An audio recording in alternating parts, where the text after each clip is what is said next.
तरीके से ऐसे भी देख लेते हैं सुधाकर सर, हालांकि दिसंबर तक में अभी टाइम है। अगर ईमानदारी से कोशिश करें मोहम्मद यूनुस तो सब कुछ पटरी पर आ सकता है, बेहतर तरीके से आम चुनाव हो सकते हैं, जनता की चुनी हुई सरकार फिर देश में संचालन कर सकती है। दूसरी बड़ी बात यह, जो छात्र संगठन या फिर जो कट्टरपंथी आंदोलन करने की बात कर रहे हैं, यहाँ सेना चीफ के खिलाफ सड़कों पर आने की बात कर रहे हैं, तो हमें नहीं भूलना चाहिए कि सेना की ताकत क्या होती है। अगर कोई सड़कों पर आएगा तो उन्हें खदेड़ना भी जानती है सेना, और फिर उसको लेकर ऑर्डर्स मिलेंगे।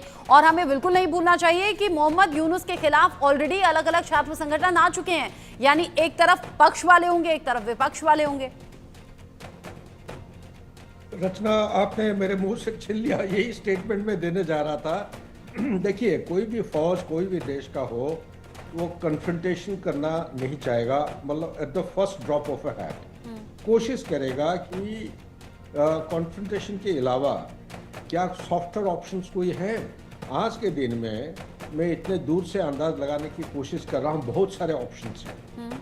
एक आर्मी के पास सिर्फ ये जरूरी नहीं है कि वो काइनेटिक ऑप्शन पे ही अपने लोगों के खिलाफ जो आखिरी ऑप्शन होना चाहिए उसको पहले ऑप्शन में इस्तेमाल करे।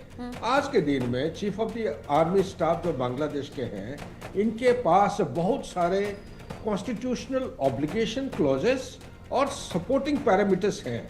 उसको अगर वो इस्तेमाल कर सकते हैं तो बहुत कुछ वो हासिल कर पाएंगे, नंबर एक। नंबर दो, जैसे ही आपने कहा कि छात्रों के जो ग्रुप्स हैं, ये ग्रुप अलग अलग अभी बन चुके हैं, पहले इकट्ठे थे, लेकिन ये यूनुस के कारण के वजह से दो अलग अलग ग्रुप बन गए हैं। एक ग्रुप सपोर्ट कर रहा है यूनुस को, दूसरा ग्रुप धीरे धीरे बढ़ती जा रही है, क्योंकि उनको असलियत, अंदरूनी जो इनका इरादा है वो समझ में आने लगा है कि ये जब बांग्लादेश की कोई भी हित के लिए कोई काम नहीं हो रहा है। तीसरी बात मैं कहना चाहता हूं, जो फॉरेन हैंड है, फॉरेन हैंड बांग्लादेश को डिस्टेबलाइज करके रखना चाह रहा है, इलेक्शन जल्दी नहीं करना चाहता है। ये जैसे कि गोल मोटल टाइप जवाब देते हैं, यूनुस साहब को 5 साल तक खींचना चाहते हैं इसी स्टेट में कि रिफॉर्म पहले होगा, उसके बाद इलेक्शन करेंगे। ये जो पूरा गेम प्लान है, ये आर्मी को समझ में आ गया है। अभी आता है जो सवाल आप पूछ रहे हैं, जरूर एक आर्मी के पास हर नेशनल लेवल पे जो फाइनल बेस्टन ऑफ नेशनल सिक्योरिटी या नेशन बिल्डिंग का जो आखिरी सीढ़ी होता है, वो होता है एक आर्म फोर्सेस। ये वही स्थिति पे आ चुका है कि पानी जो है नाक के ऊपर ऑलरेडी जाने लगा है। अगर अभी इसको ये नहीं रोकेंगे तो Bangladesh as a nation state नहीं रहेगा, ये बन जाएगा एक Islamic radicalize society. Non state actor उसको टेक ओवर कर लेंगे। क्या कोई independent country non state actor, मैं तुलना नहीं करना चाहता हूँ सीरिया, अफगानिस्तान और बाकी जो पाकिस्तान के साथ, बांग्लादेश है, ये वही देश है जिसने अपना जीडीपी और पर कैपिटा इनकम पाकिस्तान और हिंदुस्तान के साथ चुनौती देने लायक परिस्थिति में था। आज वही देश है, अभी कटोरे लेके भीख मांगना शुरू कर दिए। क्या कोई देश ऐसा रास्ता अपनाने की कोशिश करेगा? नहीं करेगा। तो इसलिए मेरे विचार के मुताबिक chief of the army staff पक्का इरादा के साथ उन्होंने एक रोड मैप तैयार कर लिया है, और उस रोड मैप के मुताबिक अभी ये बाखियाबाजी चलेगा, रेटोरिक चलेंगे, लेकिन जो ठोस कदम है अगले 15 और 20 दिन के बाद आपको देखने में मिलेगा कि यह यूनुस सरकार जो इंटरिम गवर्नमेंट है उसके बरखिलाफ बहुत सारे ठोस कदम उठाने वाले हैं।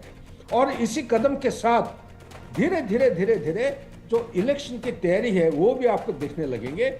और साथ ही उनका जो जुडिशियरी अभी इन्फिल्ट्रेट हो गया है, जो जमायती जो है अंदर घुस चुका है काफी गहराई में, सबसे एक्चुअली एक सिल्वर लाइनिंग मेरे विचार के मुताबिक देख रहा है कि जो बीएनपी है, बीएनपी डिमांड कर रहा है कि इलेक्शन जल्दी करो। इसी चीज को अगर मद्देनजर रख के अगर आगे की तरफ जाएंगे, मेन दो पार्टी हैं, एक है अवामी लीग, दूसरा है बीएनपी। दोनों पार्टी अगर रिक्वेस्ट कर रहे हैं कि इलेक्शन जल्दी होना चाहिए, उसके बाद रिफॉर्म की आप सोच विचार करिए। मेरे ख्याल से बांग्लादेश के लिए बहुत एक सुनहरा मौका है अगले 5-6 महीने में। जैसे chief of the army staff ने उन्होंने वाकया किया है, वही इरादा के साथ, पक्के इरादे के साथ आगे की तरफ बढ़ना चाहिए। उससे शांति, और प्रगति होने का बहुत संभावना है। बैक टू यू रचना। यानी बांग्लादेश के लोग लंबे वक्त से जिस वक्त का इंतजार कर रहे थे वो इंतजार अब खत्म होने की कगार पर है, यानी कि बांग्लादेश का मुस्तकबिल चेंज होगा। मोहम्मद यूनुस की छुट्टी होने वाली है, या तो वहां की जनता मजबूर कर देगी या तो खुद ही वो कुर्सी छोड़कर भागते हुए नजर आएंगे। बहुत शुक्रिया Sudhakar sir, Sanjeev Srivastava ji India news के साथ जुड़ने के लिए। आप दोनों ने अपना प्रीशियस टाइम निकाला इंडिया न्यूज के लिए, बहुत शुक्रिया।